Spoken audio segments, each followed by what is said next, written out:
آقا خدمت شما. مرسی. قربون شما. چیزی که لازم نداری؟ جان نه. فقط یک سال بروزم روز چند ساعت کار می‌کنی؟ 7-8 ساعت. گوجه چقدر؟ 7-8 تومن. من یه جا سراغ دارم. 3-4 ساعت کار می‌کنی 20 تومن بهت میدم. جدی می‌فرمایید؟ خیلی خوبه این. می‌خوای فردا بپیش کنی؟ آره اگه سلام برو تصفیه‌ات بزن غذا تموم شه بریم. چشم همین الان. آقا بی زحمت تصفیه منو بزنید، من دیگه نمیخوام اینجا کار کنم. واسه چی؟ نمیصرفه برام، حقوقش کم، اینا یه جا بهتر سراغ دارم، میخوام برم اونجا.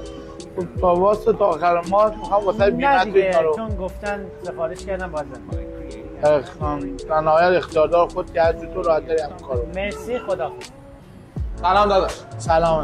بیرونو؟ چرا برعکس الان یکی از نیروهامون رفته؟ چرا چیکار کنم؟ از کی باید بیام؟ همین الان به عمل تو بریم این کارو تمیزش کن. شهرش نوکرتم. ای بابا نیومدین، برم ببینم کجا رفته.